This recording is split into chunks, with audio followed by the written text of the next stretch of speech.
Following a lengthy courtroom dispute, the Nisshomaru finally appeared before the eyes of those watching from the shores of Tokyo Bay for the first time in 47 days, loaded with 22,000 kilometers of Iranian oil.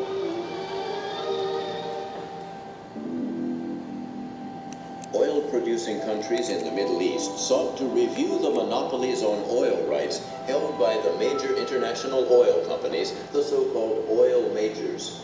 Iran subsequently seized an oil facility owned by the Anglo-Iranian Oil Company and announced the nationalization of its oil industry.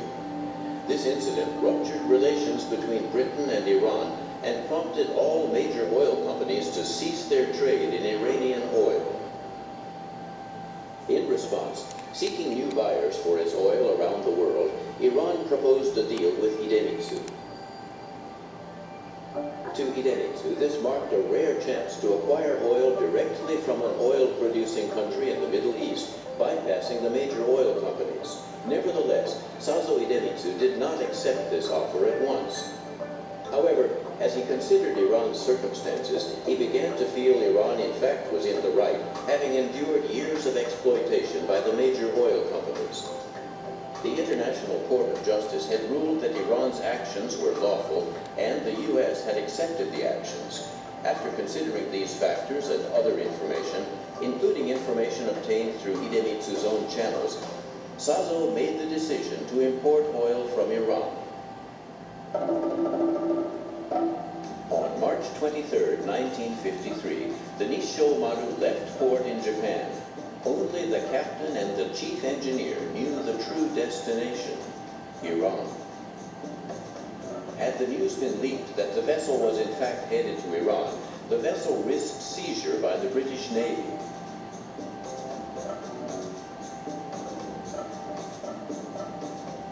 One week after leaving port, it passed through the Strait of Malacca, steering past a British Navy base.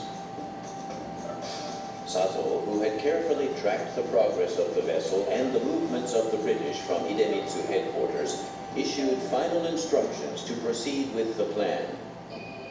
10 days after the Nisshomaru had left port, as it sailed in the Indian Ocean, headquarters issued a coded telegram bearing the following message: "Proceed to Abadan."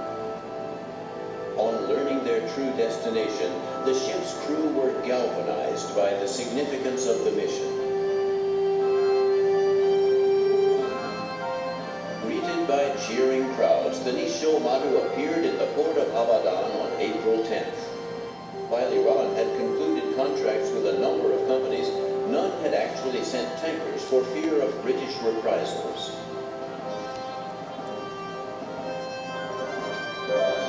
Prime Minister Mossadegh expressed heartfelt gratitude for the boldness of the decision. Japan's resolution to buy oil from Iran is an expression of the sense of justice of the Japanese people, he said. Japan is Iran's savior. When the Nisshomaru left Abadan on its return voyage, loaded with oil, the Anglo-Iranian Oil Company, which claimed title to the oil, lodged a protest with the Japanese government and initiated legal action. On May 9, 1953, as Sazo went to the Tokyo District Court to deliver oral arguments, the Nisshomaru returned to the port of Kawasaki. After issuing confident statements based on convictions, Sazo went directly to the port of Kawasaki, where he welcomed home the Nisshomaru's captain and crew, the personnel responsible for handling this crucial task. 今私裁判のところ聞いてきたんですが、大体我々の主張の正しいことはもう素人でも分かりますね。それから今まで我々がやってきたことは間違いなかったということが言えるでしょうね。